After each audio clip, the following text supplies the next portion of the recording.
Good morning, everybody. It's Peter here from AJS, also representing our sister company, G&A Warburtons in New Zealand. And once again, we're taking you into a jeweller's workshop somewhere in Australasia.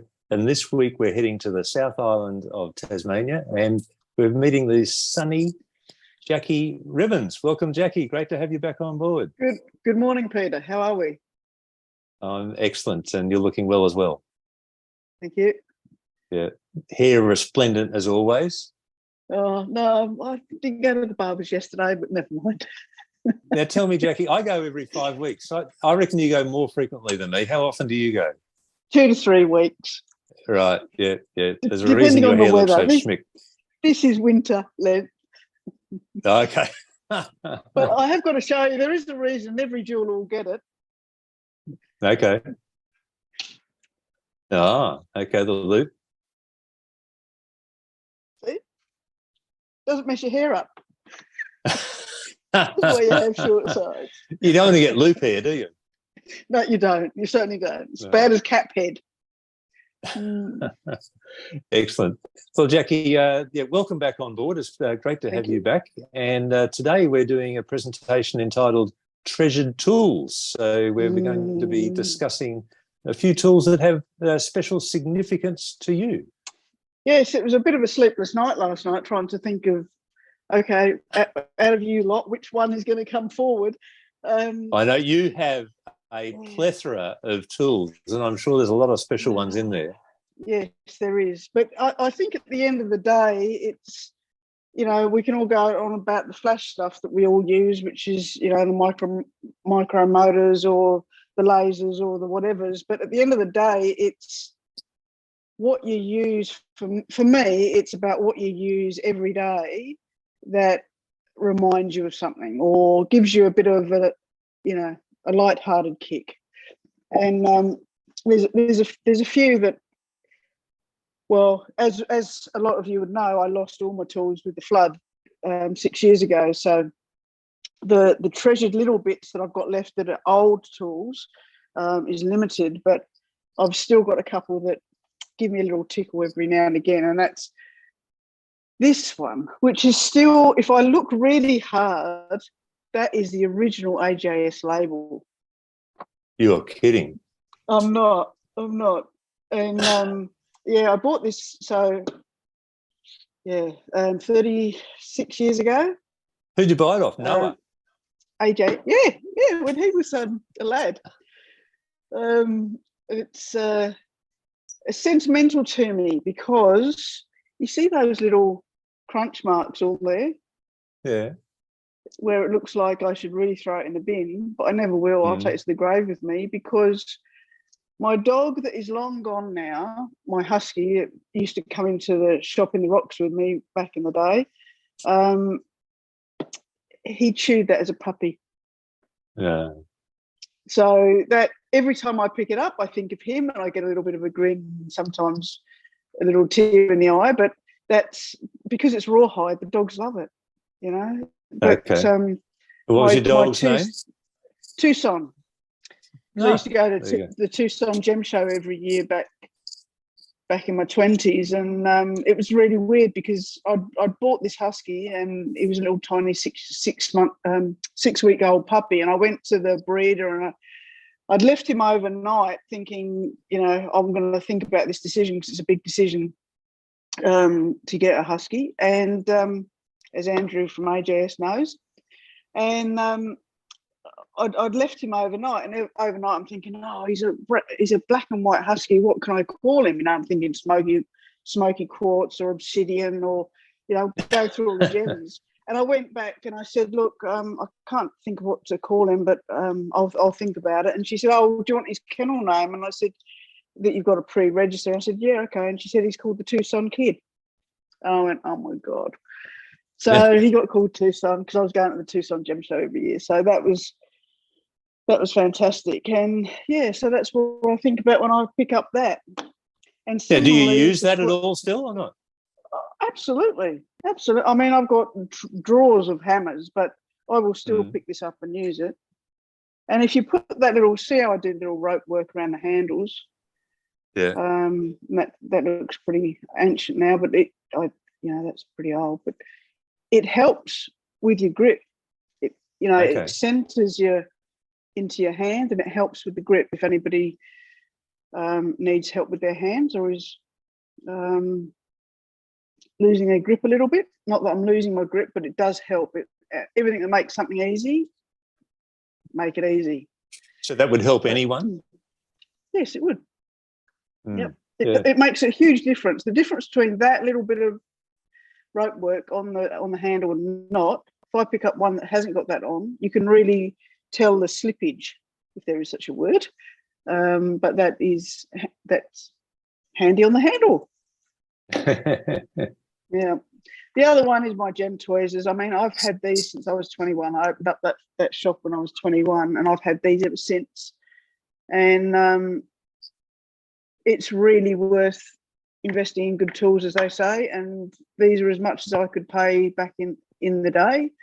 They're made in Germany, and they are still as precise as when I bought them. Lost a little bit of paint around them, but they're fantastic. And when I was in Germany gem buying,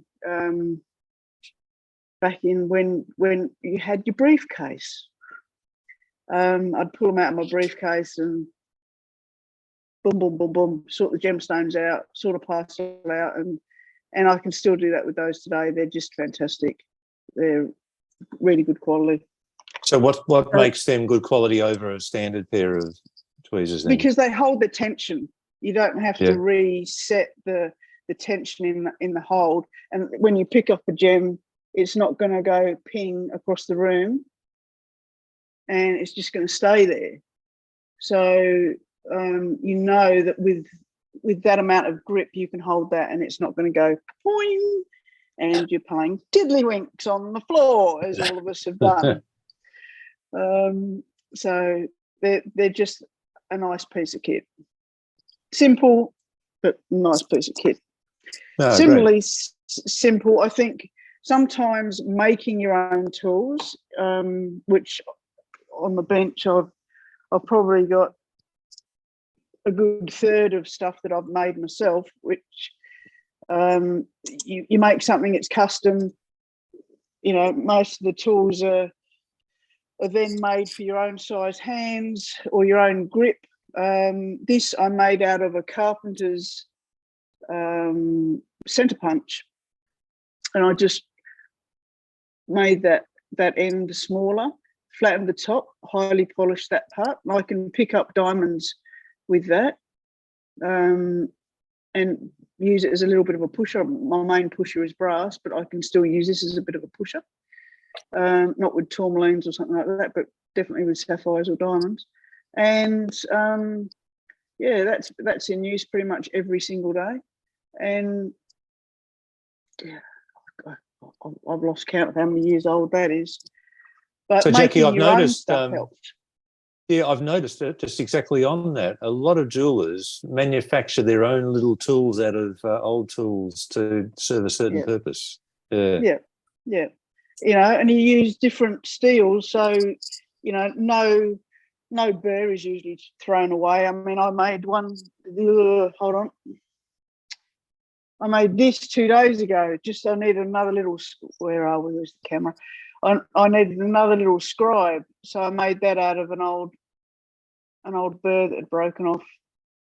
And you just put it into a handle, and away you go.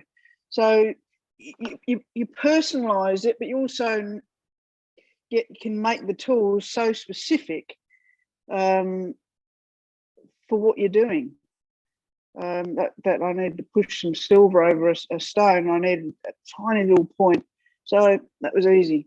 And we're working with metal all the time, so it's not like we don't know how to do it, and it's not like we haven't got the kit to do it. So the more you make yourself, the better off you are. I mean, I remember going to a fellow jewellers, and we didn't have the tool to do something. This is back in northern New South Wales, and we're standing there scratching our heads trying to work out how to do something with a nail, and we just grabbed a nail and nailed it, made it into what we needed, hardened it, and away we went. So it's, you know, the tools that you make on the fly, sometimes like that one I did on the fly, and it's been one of my little treasured tools ever since. Yeah, that's great. This one's an old sewing needle, and that got annealed and then worked and hardened, and that is as hard as anything. And I can draw on any metal with that. And the opposite end, I've flattened out a little bit. Do it against the lighter background, so I can push a little bit with that as well. But that sits on my bench and pretty much gets used as a marking gauge or something that I need to scribe something on a bit of metal.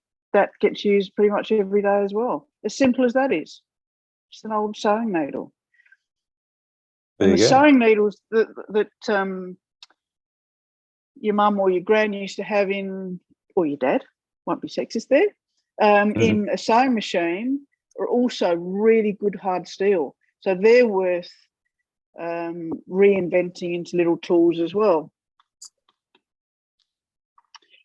This guy Jackie, just before you go on, Brendan has been good enough to say g'day. So g'day to Brendan. He's from Victoria and he's a full-time gold prospector. Oh, very good. Yeah, so great to have you on board, Brendan. If you have any comments or questions, or if anyone else has along the way, please fire away with the comments in the chat. That'd be great. Thank you. Back to you, Jackie. He'll be interested in this then. Because I did use this machine, hardly machine, but you'll get to see that in a minute. This one is known on the bench. When somebody's borrowed it, I'll go, where's my favourite tool? And everybody knows I'm talking about this. I've got no idea where I got it. I've got no idea what it's really used for. I think it might be for pottery or for putty or for something. But it's a very nice little thing to put in between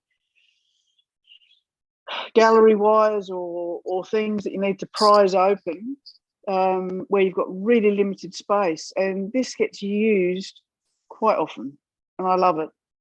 And it's another cross-dressing tool, you know, a tool used for something else, but I use it in my work. So that is known on the bench as my favourite tool. And you just call it your favourite tool? You don't have a name for it? It's just called my favourite. No, I don't have a name for it. I've got no idea what that is really, but that's what I call it. There you go. Well done. And just while we're greeting people, John has said g'day. So, g'day to John as well. G'day, John. And this little guy, most professional jewellers will make this, but a lot of the hobbyists that might be listening in might not. But that looks pretty ugly, doesn't it? But that's for picking up diamonds predominantly, but you can pick up anything. I've got a little tub of savorites here. So when we're setting them, we need to pick something up. So the two most basic ways of picking up a diamond, if they're tiny little tiddlywinks, is putting that on your tongue and using that little bit of moisture to pick them up on the end of something that's flat like that, or one of these. And that is just purely beeswax melted with some ash from the fire. And in Tassie, we have a lot of that. And that makes that sticky, but not too sticky, and malleable. So I can squeeze that and make a really nice fine little tip, or I can squish it and make it a little bit more chunky for a bigger stone. But and you don't have to do anything to keep it at that consistency. It'll just stay like that forever. It will just stay like that. That's very, very old school. Wax and wood ash, the fine white wood ash. So, and that's what holds it. And then you can put that into your setting, and it will let go very easily. So that's very nifty. Yeah, that's I've got several of those on the bench, and when I make them, I make half a dozen. but it's just normal beeswax. You can keep the ends of your proper candles, like not soybean or paraffin wax, but beeswax. It's very groovy. Well done. Yep. Now this little thing, it's called a nibbler. And for the guy that was prospecting, the other day I did took some gold out of some quartz for a customer with this. So when you don't want to use, anybody that's seen my videos on cutting stone, you know I've got a decent amount of kit for cutting stone. But when you just want to break something down or have a look at something or take a piece of colour out of a rock. So let's say I just wanted that. Of course, this is serpentine and stitch type from Tasmania, of course. Say I wanted to have that little piece of purple there. I didn't want so much of the serpentine, which is the green. I can either get this, switch the saw on and keep going with that, and maybe take, I don't know, 5 minutes, 10 minutes to cut through there. Yes, it will make a nice, neat line, but sometimes you don't need a nice, neat line. If I'm going to polish this on the cabbing machine afterwards, I really don't need a nice, neat line.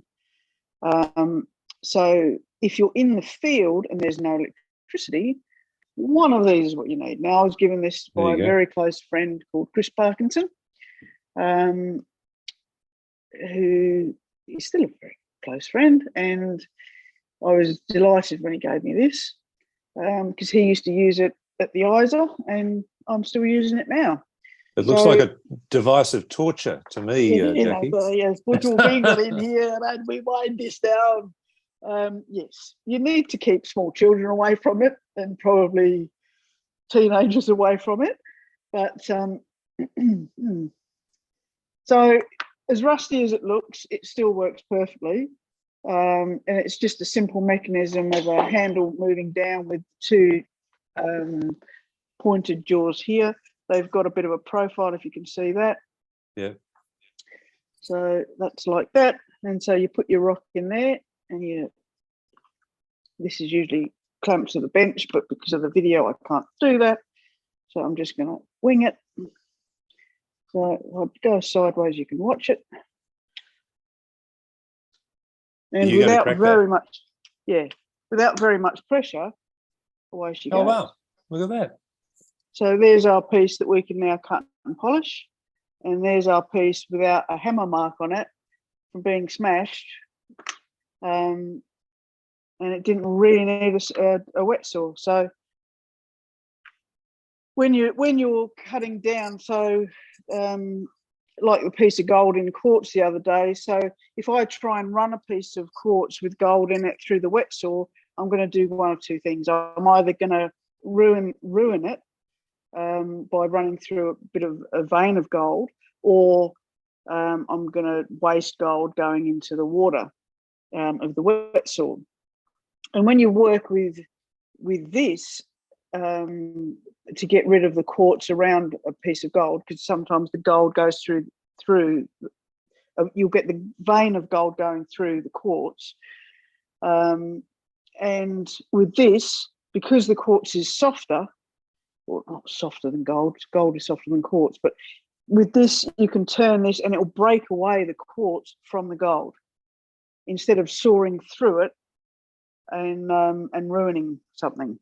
Okay. Yeah. So it's a lot tidier to do it like this. And then for example, just because we've got a prospector online, if that has got a piece of gold in it, then you can work with that separately.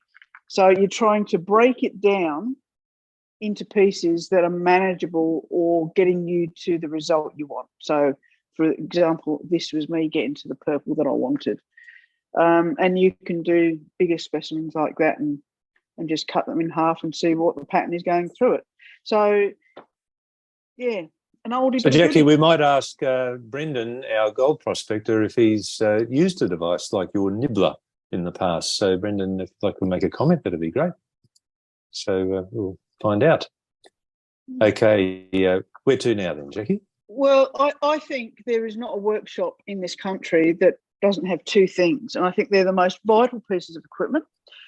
If they fail, it is eternal misery, and that is the kettle and